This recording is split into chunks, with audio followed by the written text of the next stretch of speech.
আজকে বিকালে দুইজন মিলেই বের হয়েছি, কারণ টুকটাক কিছু বাজার লাগতো। আর বাসায় থাকতে দুইজনেরই ভাল লাগছে না, তো দুজন মিলে বের হয়ে গেলাম। বিকালটা খুবই সুন্দর ছিল, সুন্দর একটা হালকা রোদ ছিল, খুব বেশি একটা গরম ছিল না। আস্তে আস্তে ঠান্ডা পড়ে যাচ্ছে ফিনল্যান্ডে। খুব সুন্দর রাস্তা দেখতে দেখতে চলে গেলাম ইতিসে। একটা জাপানিজ দোকান থেকে লেসটা নিলাম, এই ক্লাউড কেকটা নিয়েছি, কিছু chicken powder and chilli oil. এরপরে চলে গেলাম আসল জায়গায়, যেটার জন্য এসেছি। এটা হচ্ছে বাঙালি টাইপ একটা সমুচা পাওয়া যায়। সমুচাটা নিয়েই আর তর সইল না, দুজন মিলে বসে পড়লাম সমুচাটা খাইতে। একদম অনেক স্পাইসি ছিল, এরপর অনেক ঝাল লেগে গিয়েছিল। এই জন্য একটা বাকলাভা প্লেসে যাই, দুইটা বাকলাভা নিলাম, একটা কোকোনাট ফ্লেভার, একটা পিস্তাচিও ফ্লেভার। কোকোনাট ফ্লেভারটা আমার জন্য নতুন ছিল, কিন্তু আমার খুবই মজা লেগেছে। পিস্তাচিওটাও মজা লেগেছে। আমি আসলে ভেবেছিলাম ওগুলো অ্যাভারেজ হবে, বাট খুবই খুবই মজা ছিল দুইটাই।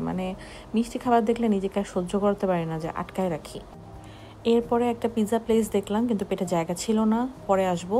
এরপরে হ্যালো আমেরিকা নামে একটা দোকান থেকে এই কেক মিক্স আর এই ন্যান্দোজের পেরি পেরি সসটা নিয়ে আমরা এখন চলে যাব একটা ভাবির বাসায়। তো সমুচা আসলে চা ছাড়া জমে না, এই জন্য কিছু সমুচা জমায় এখানে নিয়ে আসছি।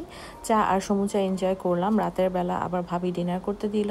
এখানে ছিল ভাবির মজাদার ঢ্যাঁড়স ভর্তা, কচু দিয়ে একটা তরকারি আর রুই মাছের তরকারি।